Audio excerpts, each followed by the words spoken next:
What's good, yo? It's your boy Coke Gotti coming at y'all with another video. In this video, we gonna get into my predictions for West Virginia this season. Before we start, hit that like and subscribe button and let's ride. West Virginia last year did not look good at all, in my opinion.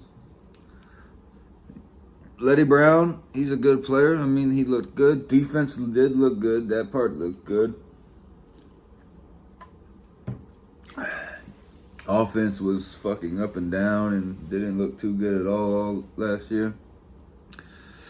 And this year, on offense, they got a lot returning, pretty much everything. You know, they've got Doug Nestor coming in, transfer offensive lineman from Virginia Tech. He's a pretty beast. I mean, you know, they got receivers returning. They got Leddie Brown returning. They got that quarterback Doogie, whatever the fuck his name is. He'll be returning. I don't know how much that means, but, you know, experience a lot of times outweighs talent. But on defense, they got fucking hit. They got hit like a motherfucker. You know, you go ahead and just forget about, you know, the draft with steals and all that. Well, he didn't get drafted, but you forget about all that, you know, graduating players or players that went on to the draft. They still got hit with transfers. You know, Tyke Smith and then the other fucking guy, I don't remember his name, but he went to Auburn. That's big hits. Their secondary coach, which was the co-defensive coordinator, he left to go be the secondary coach at Georgia. That can possibly be a big hit. You know, if he was co-defensive coordinator and defensive back coach, he more than likely played a huge role in that defense. But, you know, the other co-defensive coordinator, who's now just a defensive coordinator, him still being there, I might level it out so it don't take a hit or nothing. But either way, the defense took a hit. Defense this year should still be, it should be at least good. You know, I don't know if it'd be a top 5 nationally, number 1 out of Power 5 teams like it was last season, but definitely should be a good defense still. Offense, you know, you would probably think that they're going to be a lot better because a lot of people say, you know, if they was this year they'll be better. That's not always the case, you know.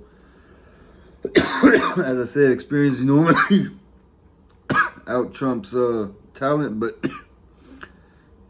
sometimes that is also not the case. Sometimes, you know, no matter how much experience you get, that's just as good as you're going to be.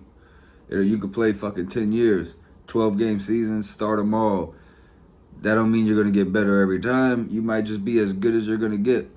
So when it comes to West Virginia's offense, I ain't too hype about them because I don't think Doogie, whatever the fuck his name is all that.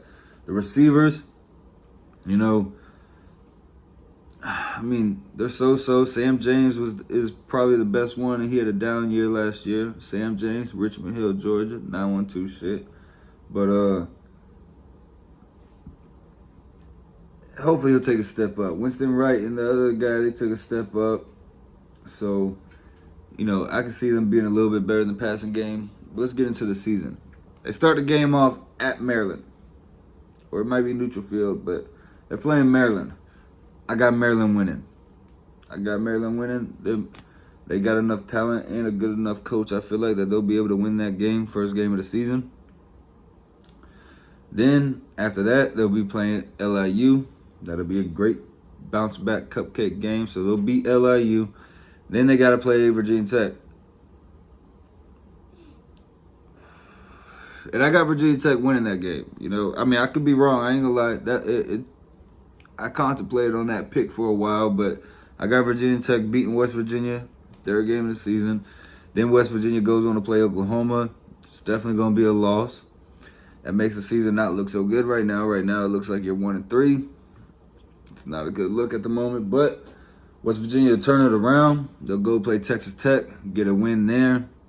They'll go play Baylor, get a win there. And then they'll go play TCU and get a win there. 3 straight wins. Now you're 4-3. You're good to go. But then you play Iowa State. You're going to take a loss to Iowa State.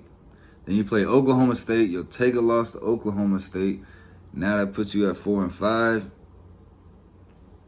which, 3 games left in the season. Now you go play Kansas State.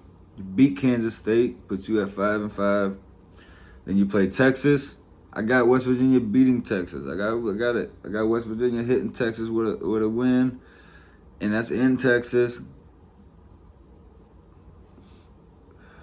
But at the end of the season, West Virginia is going to end it with Kansas. And like I said in any other Big 12 video, who's not going to beat Kansas? So they're going to win that. They're going to finish the season with a 3-game winning streak, be 7-5 total. At the end of the season, have a win against Texas, which will be good because I'm telling you, Texas is going to, I'm not saying Texas is going to be a championship contender this year, but they are going to be good this year. Believe me on that. They will be a good team. So that right there will build momentum for West Virginia going into the next season. Right now, they're doing decent in recruiting. I've seen West Virginia fans getting hyped about, at the moment, having a top 25 recruiting class, which, if you're a WU fan, yeah, that's something to get hyped about because you ain't used to that kind of shit. And, that's a little bit of progress. So if you can finish your recruiting cycle in the top 20, top 25, finish your season with a nice little 3-game stretch like that, win against Texas, you could build up some momentum going into the next season. And then maybe Neil Brown is the answer. I don't think so, but maybe Neil Brown is. But that's it. West Virginia 7-5. Make sure you hit that like and subscribe button. Got these videos dropping like flies, yo. It's your boy Coach Gotti, and I'm out.